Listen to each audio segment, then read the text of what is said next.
Assalamualaikum warahmatullahi wabarakatuh. Saya Abdili Sarma Muslim dari kelas 9F. Pada video ini saya akan menjelaskan materi IPA, yaitu tentang teknologi ramah lingkungan. Teknologi ramah lingkungan itu apa sih?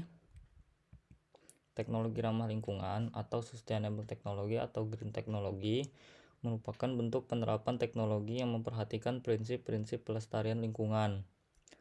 Teknologi tersebut bertujuan untuk memberi kemudahan dan pemenuhan kebutuhan manusia. Teknologi ramah lingkungan bertujuan untuk menghasilkan berbagai produk dan jasa untuk kepentingan manusia dengan memanfaatkan sumber daya alam yang dapat diperbarui dan tidak menghasilkan limbah yang membahayakan lingkungan. Selain itu, teknologi ramah lingkungan juga dapat menggunakan bahan yang dapat didaur ulang. Kita lanjut ke materi berikutnya, yaitu aplikasi teknologi ramah lingkungan.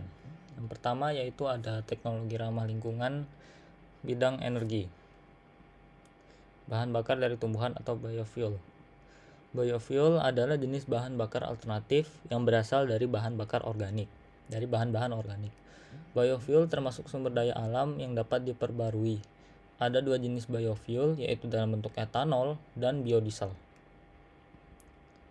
Kemudian ada B, biogas. Biogas merupakan jenis bahan bakar alternatif yang diperoleh dari proses fermentasi bahan bakar organik oleh bakteri anaerob. Kemudian ada sel surya. Kita dapat mengubah energi matahari menjadi energi listrik dengan menggunakan photovoltaic cell atau sering disebut solar cell atau sel surya. Pada umumnya sel surya ini memiliki ukuran yang tipis atau hampir sama dengan selembar kertas. Sel surya terbuat dari silikon yang dimurnikan atau polikristalin silikon dengan beberapa logam yang mampu menghasilkan listrik.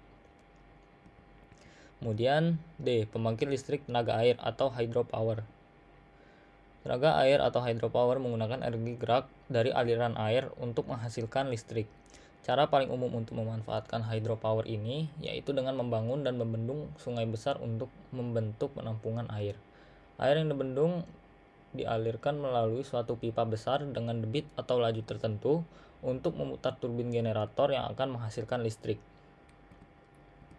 Kemudian ada pembangkit listrik tenaga pasang surut air laut dan ombak atau ocean power. Aliran air yang berasal dari pasang surut air laut dan ombak dapat menghasilkan listrik.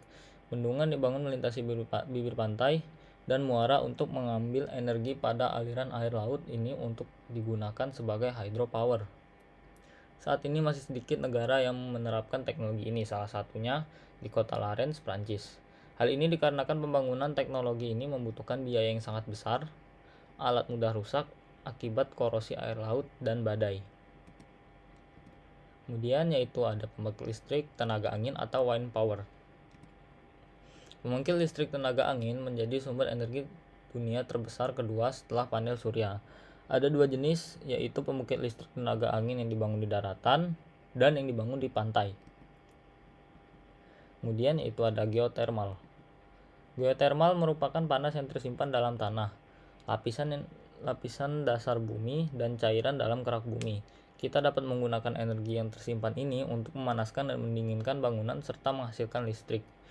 Ilmuwan memperkirakan bahwa hanya dengan menggunakan 1% dari panas yang tersimpan dalam 5 km dalam kerak bumi akan menghasilkan energi 250 kali lebih banyak dari minyak dan gas yang tersimpan di seluruh bumi. Kemudian ada fuel cell dan hydrogen power. Fuel cell adalah sel bahan bakar yang menggabungkan gas hidrogen dan gas oksigen.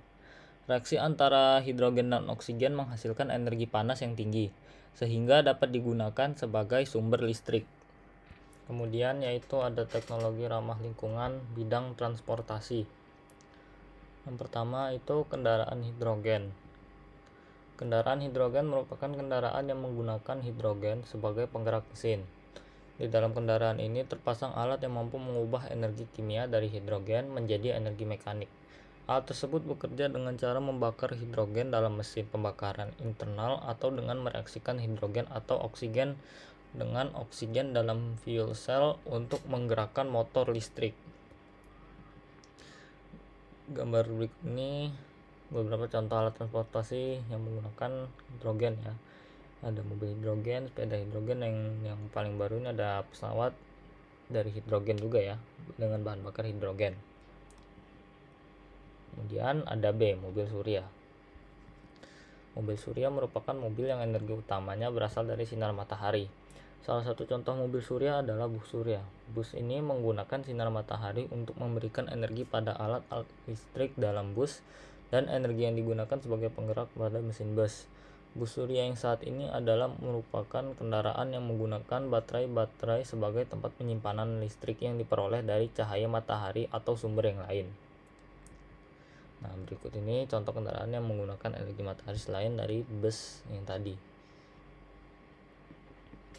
Kemudian yaitu ada mobil listrik atau electric car.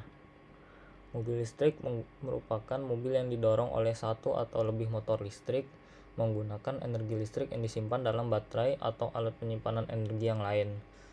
Motor elektrik ini mampu memberikan tenaga putaran dengan cepat dan memberikan percepatan yang kuat, tetapi suaranya halus.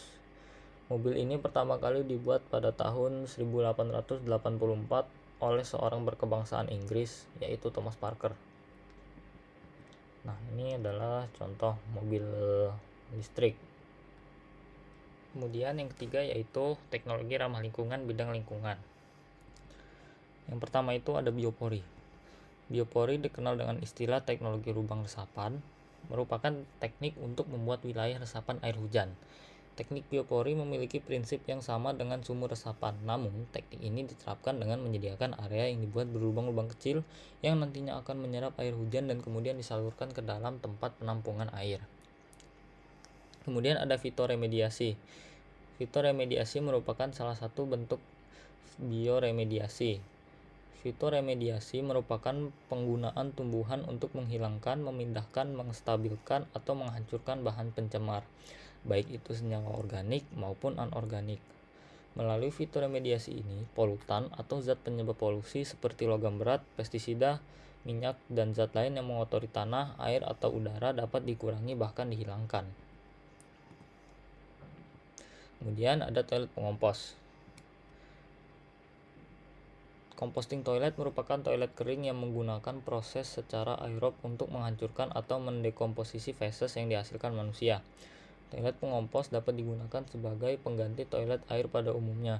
Toilet ini biasanya ditambah dengan campuran serbuk gergaji, sabuk kelapa, atau lumut tertentu untuk membantu proses aerob, menyerap air dan mengurangi bau. Proses dekomposisi ini umumnya lebih cepat dari proses dekomposisi secara anaerob yang digunakan pada septic tank. Nah, berikutnya itu ada teknologi pemurnian air. Pemurnian air merupakan suatu proses penghilangan zat-zat kimia, kontaminan biologis, partikel-partikel padat, dan gas dari air yang terkontaminasi atau kotor. Tujuan dari proses ini adalah untuk menghasilkan air yang dapat digunakan untuk keperluan tertentu. Secara umum, proses pemurnian air merupakan proses kajian fisika, kimia, dan biologi. Nah, yang pertama di sini yaitu ada pemurnian air sederhana.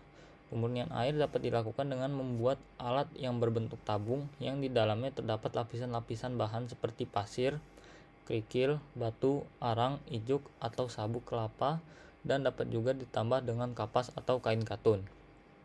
Kemudian yang kedua ada teknologi osmosis balik. Osmosis balik merupakan teknologi pemurnian air yang menggunakan prinsip kebalikan dari prinsip osmosis.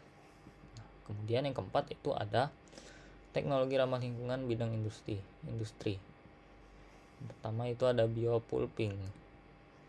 Biopulping adalah teknologi ramah lingkungan yang terinspirasi dari proses pelapukan kayu dan sampah tanaman oleh mikroorganisme.